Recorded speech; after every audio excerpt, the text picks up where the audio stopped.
एक कहानी सुनाता हूँ आपको, बहुत अच्छी, आज सुबह ही सुनी है और बहुत अच्छी और प्यारी कहानी है।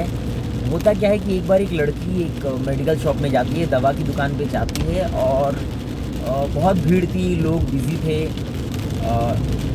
धक्का मुक्का हो रहा था क्योंकि कुछ बीमारियाँ फैली हुई थी। और वो लड़की उस बीच किसी तरह उसमें घुसती है और घुसने के बाद फ़ाइट करती है और आगे बढ़ती है। आगे जब वो बढ़ती है तो बढ़ने के बाद वो देखती है कि बहुत सारे लोग हैं, तो कोई उनकी उसकी बात सुन नहीं रहा है और जो दुकानदार है वो भी उसकी बात नहीं सुनता है। तो बहुत परेशान होती है। फाइनली वो गुस्से में आके अपना गुल्लक उठा के ज़ोर से पटकती है उस काउंटर पे। और जब वो ज़ोर से पटकती है तब दुकानदार का ध्यान उस पे जाता है और दुकानदार उससे पूछता है कि क्या हुआ। तब वो बताती है कि मुझे कुछ ख़रीदना है और आप लोग मेरी बात नहीं सुन रहे हो। तो दुकानदार पूछता है, हाँ बेटा बताओ क्या ख़रीदना है।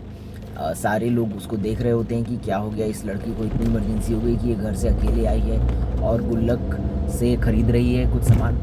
तो आउट ऑफ क्यूरियोसिटी सब उसे देख रहे थे और लड़की फिर वो बोलती है कि मुझे जल्दी से आप चमत्कार दे दो, मुझे चमत्कार खरीदना है। तो दुकानदार जो था वो सेल्समैन, वो बहुत शॉक्ड होता है। वो बोलता है कि चमत्कार खरीदना है, चमत्कार तो मैं नहीं बेचता और ये तो मैंने कभी बेचा नहीं है। तो वो लड़की बोलती है कि नहीं, मुझे तो चमत्कार ही खरीदना है। तो दुकानदार शॉक्ड हो जाता है और तो समझ में नहीं आता है। तभी उसी भीड़ में से एक आदमी होता है, वो उनसे पूछता है कि क्या हो गया बेटा, क्या हो गया आपको। तो बोली नहीं नहीं, मुझे एक चमत्कार खरीदना है। बोली ठीक है बेटा, बिल्कुल चमत्कार खरीद लो, पर आपके पास कितने गुल्लक में कितने पैसे हैं कि आप चमत्कार खरीद सको। तो लड़की बोलती है मुझे पता नहीं, देखती हूँ। और वो ज़ोर से गुल्लक पटकती है और उसमें गिनने पे 40 रुपये के आसपास कुछ मिलते हैं। और वो आदमी बोलता है अच्छा। तो बोलती है मेरे पास ये रुपए हैं। तो वो आदमी कहता है बिल्कुल सही है बेटा, इतने में ही तो चमत्कार मिलता है, पर आपको चमत्कार खरीदने के लिए बोला किसने। और वो लड़की बताती है कि चमत्कार खरीदने के लिए मुझे किसी ने नहीं बोला, पर मेरे छोटे भाई को कोरोना हो गया है और वो बहुत परेशान है और वो हॉस्पिटल है बहुत दिन से। मैं पापा से पूछता हूँ कि कहाँ है हमारा भाई, कहाँ है, और वो बोलते नहीं है कुछ, बोलते हैं कि आएगा आएगा आएगा।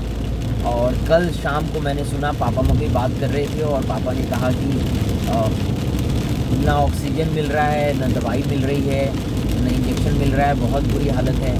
अब तो मेरे पास पैसे भी नहीं हैं खर्च करने को। हमारे बेटे को तो अब कोई चमत्कार ही बचा सकता है। और तब मैं समझ गई कि मुझे जल्दी से चमत्कार खरीद के लाना है, इसलिए मैं आई हूँ चमत्कार खरीदने। वो आदमी हंसता और बोलता है बिल्कुल बेटा, 40 रुपये में बिल्कुल चमत्कार आपको मिलेगा, चलिए मैं आपके पापा के पास चलता हूँ। कुछ दिन की बाद की बात है कि ये बच्चा अपनी फैमिली के साथ बैठ के खाना खा रहा था और इसकी मम्मी ने बोला कि अरे आपने ये चमत्कार कैसे किया अपने हस्बैंड को। उन्होंने बोला कि ये चमत्कार मैंने नहीं, हमारी बेटी ने किया है। ये जो आदमी इस लड़की से बात कर रहे थे ये बहुत बड़े हॉस्पिटल के डॉक्टर थे और इन्होंने पूरी बात सुनी और उन्होंने उस लड़के को बेड दिलाया, ऑक्सीजन दिलाया, सारी सुविधाएं दिलाई और वो लड़का ठीक हुआ 40 रुपये। स्टोरी सुन के मुझे बहुत अच्छा लगा और मैंने कहा मैं आपसे शेयर करूं। कोई मोरल नहीं, आप सब समझदार हो, आपको ही पता है मोरल क्या होता है क्या नहीं, लेकिन एक छोटी सी बात है जो मुझे अच्छी लगी और मैं उसका जिक्र ज़रूर करूंगा कि कभी भी कोई भी चीज़ को वैल्यू कम मत करो, उसकी छोटा मत मानो। अगर आपकी सोच है कुछ करने की, आप कुछ करना चाहते हो तो शुरू करो। अगर 40 रुपये में चमत्कार मिलता है तो जाओ खोजो। 40 में नहीं मिलेगा, 4 लाख में नहीं, 4 करोड़ में मिलेगा, कभी तो कहीं तो चमत्कार मिलेगा। और अगर चमत्कार होना होगा तो उसको 40 रुपये की भी ज़रूरत नहीं होगी। आपका हिम्मत, आपका जज्बा देख कर ही चमत्कार होगा।